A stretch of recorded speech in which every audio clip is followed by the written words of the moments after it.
ഹറാമിൽ തുടങ്ങുന്ന ബന്ധങ്ങൾ, ഹറാമായ ബന്ധങ്ങൾ.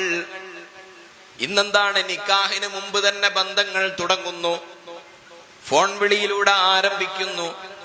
നിക്കാഹിന്റെ പേരിലാണെങ്കിലും എന്തൊക്കെ പേക്കൂത്തുകളും മാമൂലുകളുമാണ് നടന്നുകൊണ്ടിരിക്കുന്നത്.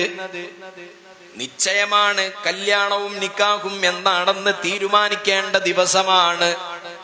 ആ ദിവസം തന്നെ നിശ്ചയമുറപ്പിക്കാൻ വേണ്ടി ഒരുപാട് സാധന സാമഗ്രികളുമായി കൊട്ടയും പൂവും തലയിൽ വെച്ചുകൊണ്ട് വരി വരിയായി റാലിയായി വീട്ടിലേക്ക്, പെണ്ണിന്റെ വീട്ടിലേക്ക് വരുന്നു വരന്റെ വീട്ടുകാർ. എന്നിട്ട് പെണ്ണിന് സമ്മാനിക്കുന്നു, കൂടെ മൊബൈൽ ഫോണും സമ്മാനിക്കുന്നു. മൊബൈൽ ഫോണിലൂടെ കോളുകളാകുന്നു, ചാറ്റിങ്ങുകളാകുന്നു. നിക്കാഹ് കഴിഞ്ഞിട്ടില്ല. ആ ബന്ധം ഹറാമിന്റെ തുടക്കമാണ്.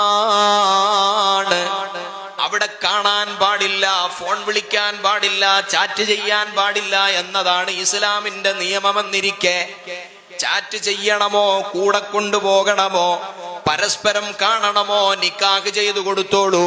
വാപ്പാക്ക് കൈ പിടിച്ചു കൊടുത്തുകൊണ്ട് അൻകഹതുക വസവ്വജതുക എന്ന് പറഞ്ഞ് മകളെ കെട്ടിച്ചു കൊടുത്താൽ അത് ഹലാലായ ബന്ധമാകുമല്ലോ. നിശ്ചയം എന്ന പേര് പറഞ്ഞിട്ട് ഫോൺ കൊടുത്ത് ഇങ്ങനെ വേണ്ടാത്തരങ്ങൾ നടക്കുമ്പോൾ ആ ബന്ധത്തിന്റെ തുടക്കം അത് ഹലാലായ തുടക്കമല്ല, പകരം അത് ഹറാമിന്റെ തുടക്കമാണ്. ആ ഹറാമായ തുടക്കങ്ങളിൽ നിന്ന് പ്രതീക്ഷിക്കപ്പെടേണ്ടത് ഹലാലാകണമോ? ഉത്തരവാദിത്വം നമുക്കുമില്ലേ? മക്കളെ മാത്രം കുറ്റം പറഞ്ഞിട്ട് നമുക്ക് മാറി നിന്ന് കൈ കൊഴുകി കളയാൻ കഴിയുമോ?